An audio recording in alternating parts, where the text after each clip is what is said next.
Good morning, or should I say good afternoon, everyone. This is Jamesina Green, host of the Let's Talk Destiny podcast and president and founder of A Mother's Cry. Today, I am joined again by my number one prince, and we're going to continue our conversations about the experience that he's having behind the wall on these concrete plantations, as I refer to them. And today's topic is going to be one that disturbs me personally and several other mothers that I've spoken with regard to retaliation and punishment and unfair use of authority that happens behind the wall. Um, so, first, before I get into the conversation, I want to say welcome back to the program, to the platform, to my number one. Yeah. All right. Today, I want to talk to you about, I want you to dialogue with me about some of the unfair retaliation practices that occur behind the wall from people who are in quote authority unquote. And the one I want to start talking about is recently I was scheduled to visit you, and we were informed that we could not have the visit because there had been some fighting, altercations, what have you, between some inmates that were on your tier. You personally were not involved in this altercation. And the individuals who were involved were, dealt with, but the powers that be made the decision that everyone on the tier, and there were some other tiers as well, were put on lockdown as a consequence for these other people's behaviors. And so those of us who wanted to visit our loved ones, who were on the schedule to visit our loved ones, were not allowed to visit our loved ones. So not only were the incarcerated persons punished for something that they did not do, but the loved ones and the family members were punished as well. Talk to me about the response, not just by yourself, but other inmates when something like that happens. Well, of course, the normal response is frustration. Because again, if if you saying that the whole reward and punishment system is based off doing the right thing, then again, if you are staying in bounds and following the rules that have been set so that you can benefit from any privileges that are given, then that's what's expected. However, when you don't receive these benefits and you're doing what you're supposed to do, of course you're gonna be frustrated because it's like, what is the point of even doing the right thing if all Right. I keep getting is punishment, right? So of course it's frustration, and then it's you know answers. Like, what are the answers? We want some answers, and then it's always you get the runaround. Well, it came from up top. It came from up top. And the thing people have to realize is most of the so-called people that's up top, as they say, meaning, certain brass officers or whoever runs the prison, you're never going to see them anyway. Right. And so the mindset of these people are they pass orders down the chain with no understanding of how the buildings are actually ran. So it's just like any other thing with a hierarchy. Most of the time, the people at the top, they don't handle the day-to-day affairs and workings to keep a smooth mechanics of the machine Right. flowing, well oiled. So they don't care about the people that they passing the orders to, and they don't care about the people that are the prisoners in their prison. Right. It's the same way with judges and prosecutors. These people have never been inside of a prison, but yet they send people there as a punishment, which is why I repeatedly say before people make certain judgments and are placed in positions of authority over other human beings, where you affect life, freedom, liberty, then they should have to be made to go through the same punishment that they're going to have the authority to use, because this would create a balance and a mercy within a person. So again, this is the lopsidedness that you have going on in here. You do everything you're supposed to do. They tell you it's about rehabilitation. Of course, us, that's inside, we know better. But again, when things happen and you're not even involved, the excuse is made, well, it was on your tear, right? As if we're supposed to police the tear. Right. So that's the implication. However, if I go and tell somebody, look, man, this is what you got to do, blah, blah, blah, this leads to an altercation, guess what? Now they have the excuse to punish me and put me on lockup. Right. So Right. it's a lose-lose as long as you have this type of mentality that's quite frankly unplugged from the realities of prison and how to keep everything working towards progress. And you just said something that is very important, is that the majority of society, which includes the decision makers, the legislators, um, the people who run these facilities, they are unplugged from the realities of prison. They make decisions based on what somebody else who's unplugged told them that they need to do, because most of the time they see reactions to things, but they don't really know why people are reacting the way they're reacting, because they're unplugged from the realities of that situation. And I think that is an Right. important, important point for us to drive home about being unplugged from the reality.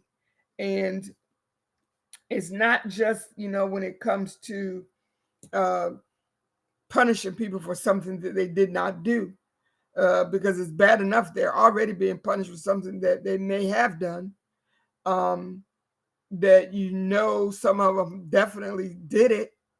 But in this case, this particular scenario, for a fact that this person was not involved, yet you're going to punish them because somebody else, um, who's making the big bucks to run the facility, tells you this is how we're going to handle it, with no consideration for individuals, because society as a whole does not see incarcerated people as humans with feelings, with ideas, with opinions.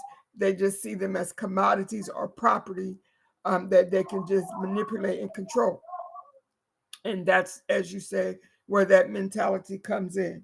So when and I was thinking about when you were talking about, if you see a brother that may be getting ready to get himself into something, and you go to him and you try to talk to him, um, and then maybe he's having one of those days he don't want to hear jack from nobody, so then he responds in a negative way. One thing leads to another. Now you got a whole nother situation that actually resulted from the initial situation that should have been handled differently in the first place. So as you were talking, I was thinking about something else that you and I have talked about briefly with regard to peer mentorship. And by that, we mean a person who is incarcerated, who has shown themselves to be to experience rehabilitation, mostly that they've done on their own. Um, they've become like a mentor or a leader to people. People look up to them and respect them.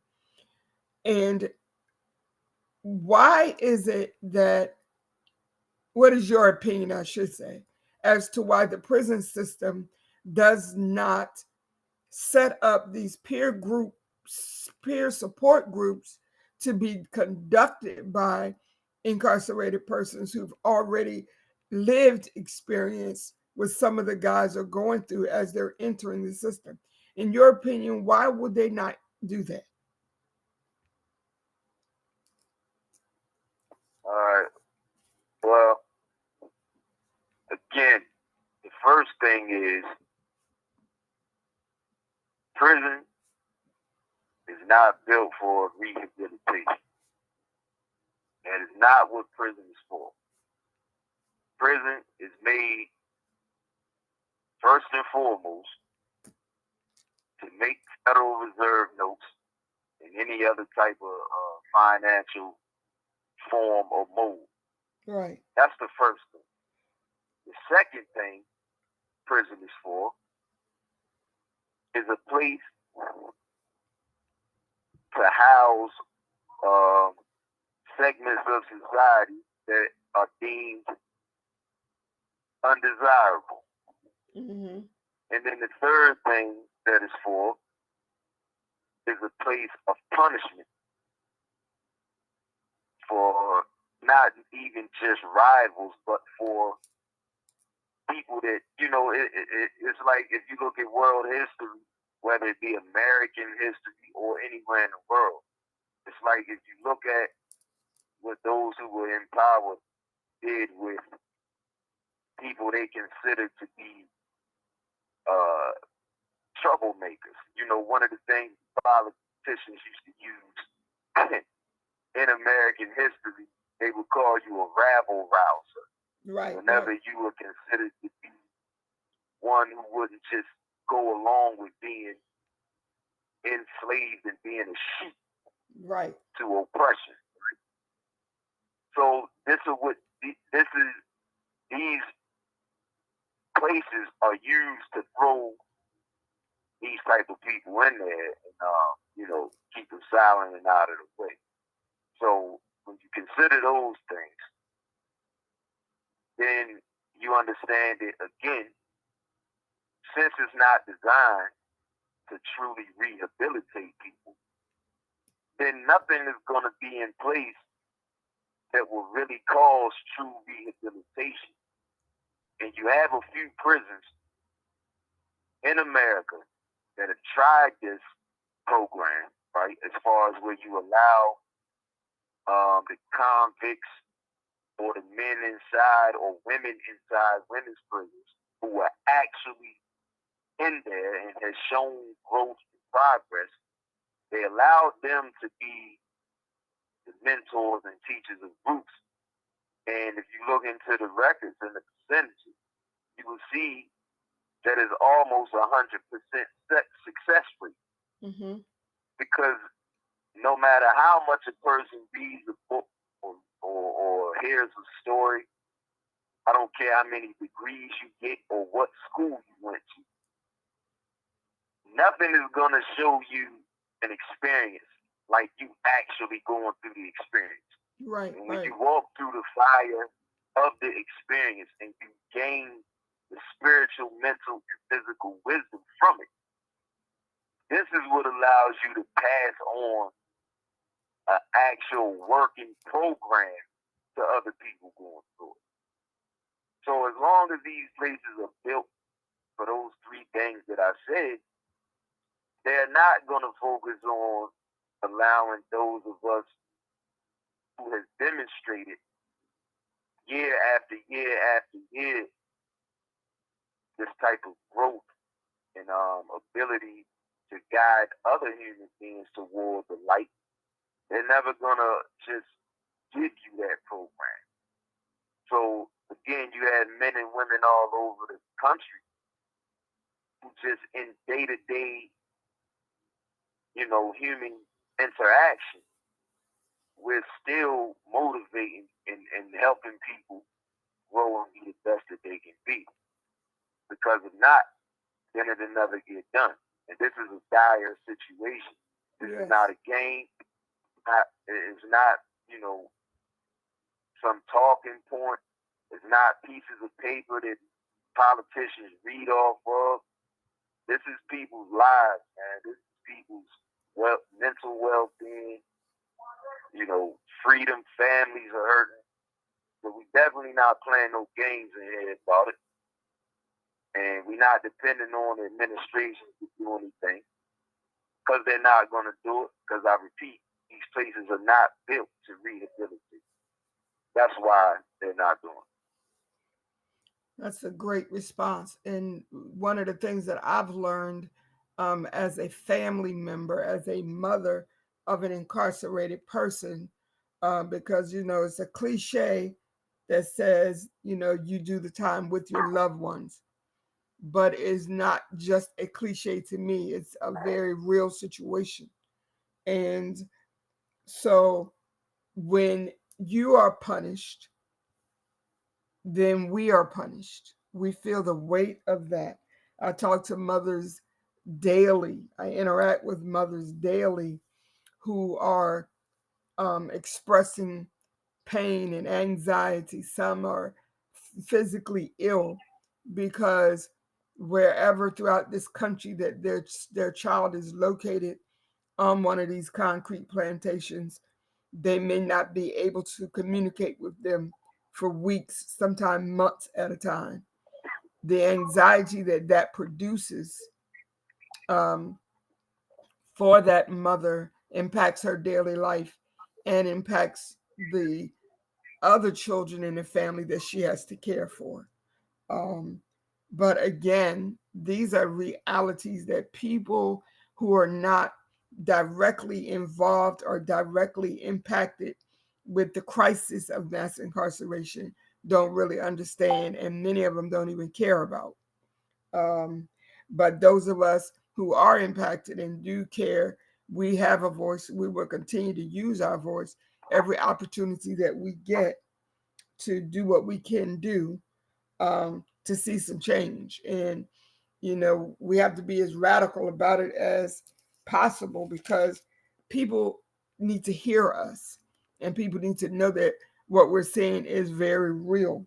So I want to end this conversation at this particular time by making it publicly known that we are still fighting for your release.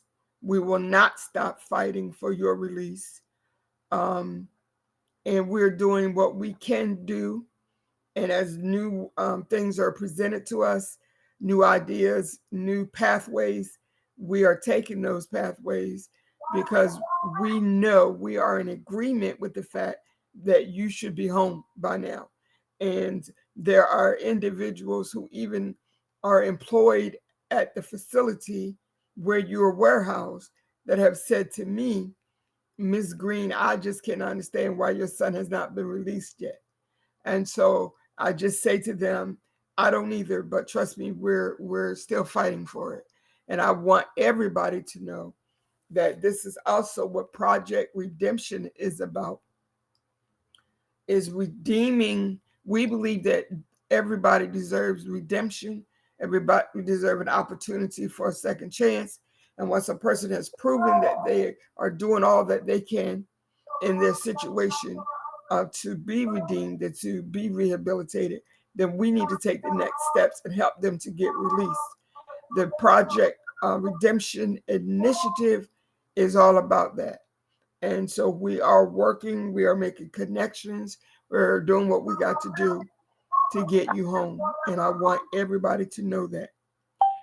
So I'm looking forward to the day that you can be home with us, eat what you want to eat, when you want to eat, go where you want to go, get up when you want to get up, do what you want to do when you want to do it.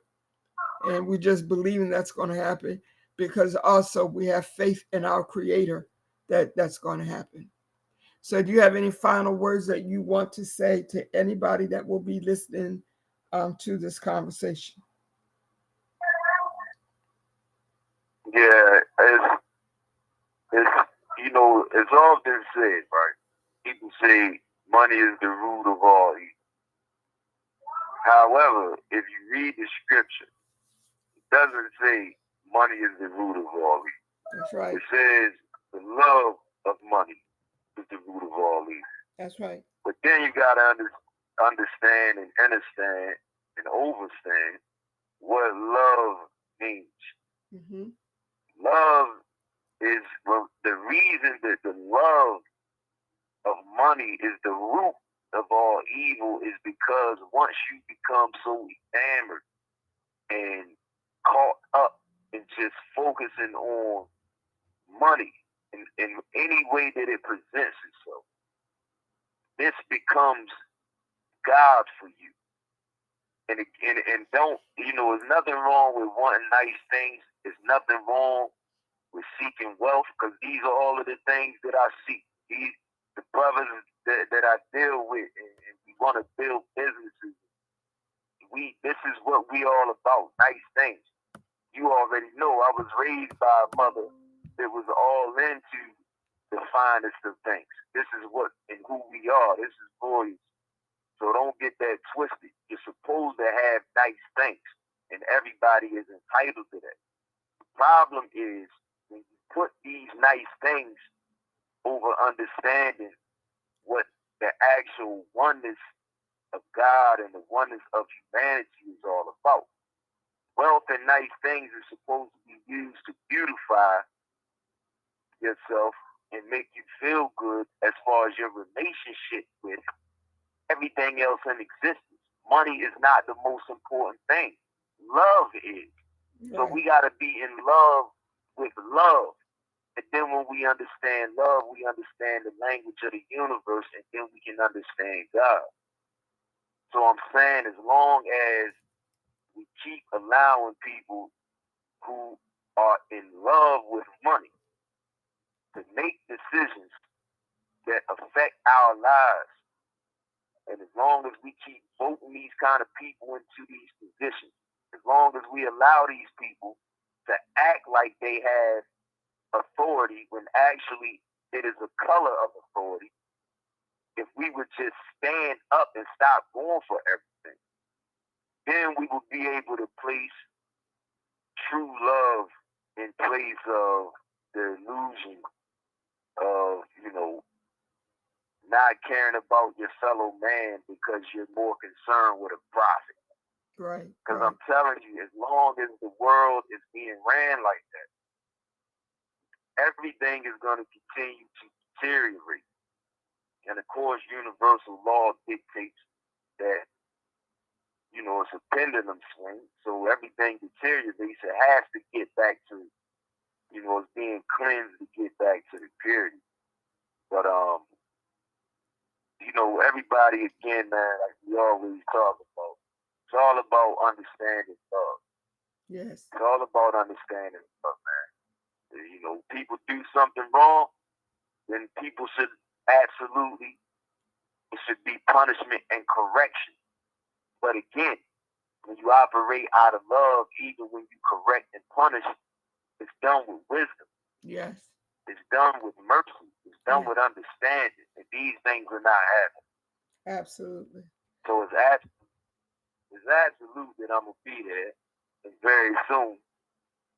However, I would implore people that if you have family members in prison or going through situations, and again, let me say this too, publicly. There are certain people who do certain things who do deserve to be in prison. Like, make no mistake about that. That's right. And that's just what it is. But again, I repeat, everybody must be held to the law. That goes to those who call themselves enforcing it, as well as everybody else. That's right. And so if you have family members in prison going through things, you know, don't turn away from them. Don't leave them, out there. You gotta, if you love these people, you have to stand with them. You have to fight for their freedom, and you have to love them through these dark times. As long as everything is done in love, it's always gonna work out because it's always gonna be pure. All right. Ashe and amen. That was powerful. That was powerful.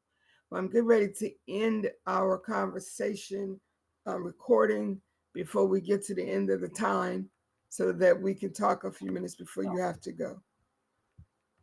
Thank you again for sharing Yeah, from your heart. every time.